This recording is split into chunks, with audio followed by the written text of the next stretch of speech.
Hey, this is Morgan Pratt with the JayMac for Congress campaign. If you're listening to this podcast, sounds like you like JayMac. You can find out more about him by going to his Facebook, Instagram, Twitter, or YouTube channel. Please remember to subscribe and rate us. Now coming up, more JayMac.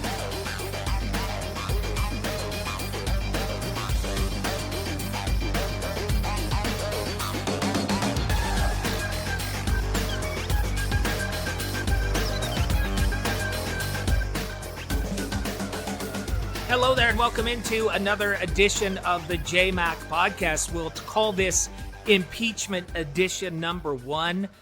We just concluded a day of hearings, impeachment hearings, public hearings in the House, and a lot was learned, and there is a lot to be gleaned from these impeachment hearings. Now, my goal, if I can do it, I'm not going to make any hardcore promises, but if I can do it, my goal is to watch as much of the hearings as I can and then to bring you my thoughts and opinions about the hearings at the end of the day. Now, I have some scheduling issues, so I'm going to, I can't make it a 100% promise, but that's my goal.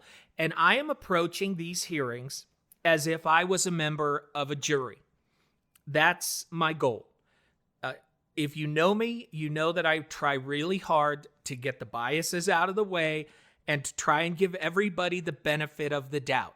And so as I watched today as a member of the jury, I asked myself questions whether or not the points that the Democrats were making, whether those hit home or not, and the same with Republicans.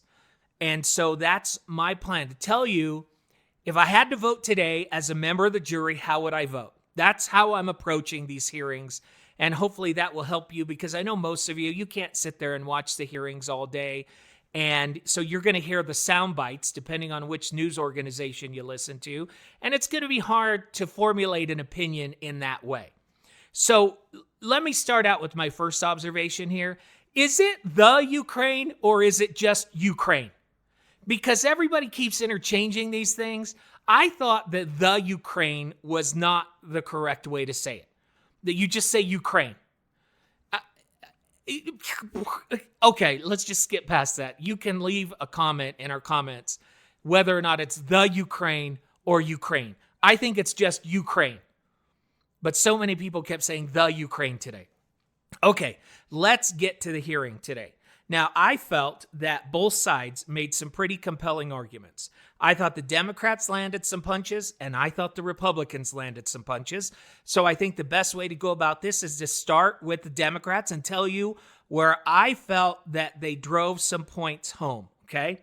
The first thing that they did for me is they really demonstrated that President Trump's behavior towards Ukraine, or the Ukraine, was highly irregular. That if his attempts were here to somehow stop corruption in Ukraine or to reform Ukraine, that those arguments really don't stick here. It became pretty obvious here that the President of the United States was interested in digging up dirt on his political rivals. I think that's what happened on day one of the hearings. I still think that that's what happened. And his behavior was called irregular at best. And then that Rudy Giuliani's behavior, way out of the norm. To have a private citizen, the attorney of the President of the United States, working directly with Ukraine in order to dig up dirt on a political rival, not appropriate. And they really drove home that that's what happened here. And the Republicans really did nothing to dispute that fact, that this was an irregular channel, it's not appropriate, and it shouldn't happen. The Republicans tried to make it look like the president was concerned about corruption that had been going on in Ukraine for years. The Democrats did a great job of dispelling that. I think where I sit on the jury today, the president was after dirt on a political rival. That's what his goal was, and I think they made that case today pretty well. So let's talk about where the Republicans really did an important work today for their case and for their president. they really took apart the quid pro quo argument. Now, if you're not familiar with what's going on, the accusation is that there was military aid that was slated to go to Ukraine, and that the president canceled or paused that money and told the president of Ukraine, hey, if you want that money, you're going to investigate my political opponent, Joe Biden, and his son. If you don't do it, you're not going to get the money. That's quid pro quo. That's what that means. Well, you know what? That argument really was taken apart today, and let me tell you how. The first thing that came out was that Ukraine and the president of the Ukraine, on the day of this infamous phone call that we've all seen the transcript for, they didn't know that the funds had been withheld at the time of the call. In fact, they didn't find out for weeks. And in fact, they had already agreed to things before they ever found out that the money had been withheld. It's pretty hard to make a quid pro quo argument when one part of the equation is not shared. If the president was trying to make it clear that they were not going to get aid, wouldn't he have said in this phone call that I've paused the aid and you don't get the aid until you do these investigations? But there were 3 different meetings that the ambassador had with Ukraine, and in not one of those meetings does any type of quid pro quo or the idea that the monies had been paused came up. Pretty hard, in my opinion, to make a quid pro quo argument when the punishment part of the quid pro quo is not brought up.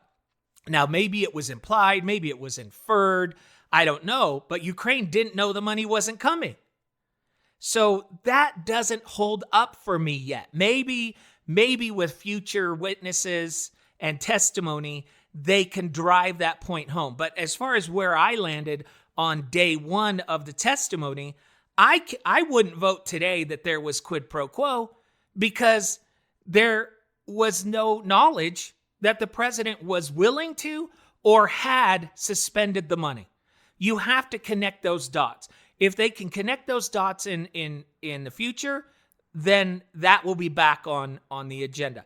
The other part of the quid pro quo argument that was taken apart today by the Republicans was the fact that the president of Ukraine has come out multiple times, spoken to multiple U.S. Press agencies and his own, and he has said at no time was there ever a quid pro quo. At no time did he feel blackmailed. He didn't know about the money being withheld. So at no point was he being extorted or blackmailed. Now, the Democrats tried to make the point. They said, oh, well, he has to say that because he's afraid of the president. Well, without, as I'm sitting on the jury, unless you can document that somehow, unless you can prove that somehow, I'm sorry, I'm not going to let that into my mind of evidence.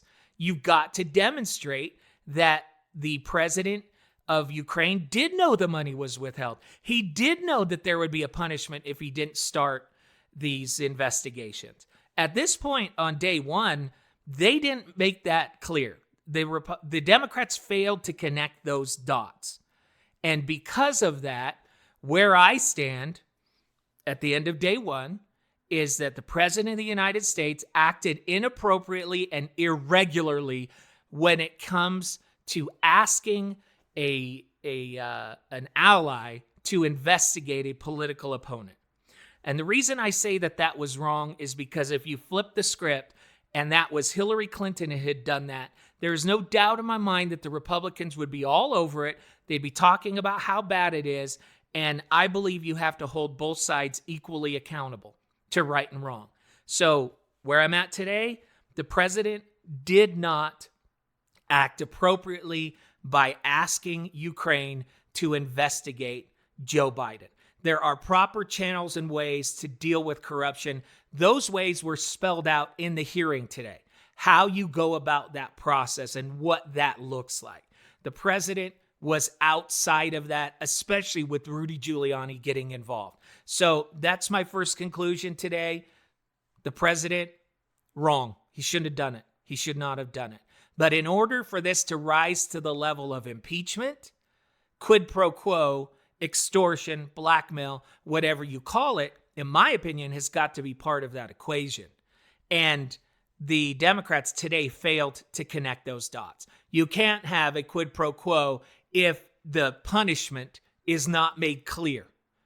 If the the thing that will happen to you if you don't comply, if that's not made clear. Now, this is where I'm landing on day one. Again, this is just day one. So if you'll stay with me, I'm going to do everything I can to watch as much of these hearings as I can. If the Democrats are able to successfully connect the dots of the quid pro quo, I think that will be meaningful. If it just ends up being somebody saying, oh, well, I overheard a conversation, that's going to be difficult. It would be difficult in a court of law. I think it should be difficult here because the standard for removing a president is high crimes and misdemeanors. I believe that the standard should be the same standard as a criminal standard in a criminal proceeding. If not, tell the American people what the president did, that it was inappropriate, that it was irregular, whatever you want to use, and let them decide at the polls how they're going to treat that president in an upcoming election. That's where I stand today. Let me know where you stand. If you watched much of the hearings, did you come to the same conclusions that I did after day one? I'll follow your comments in the podcast, and be sure to subscribe to our podcast. Like and subscribe. I will try my level best to do a day-by-day coverage of where I stand as a member of the jury on the impeachment hearings that are going on in Washington, D.C. right now. So stay tuned. A lot more witnesses, a lot more evidence to come. That's where I stand after day one.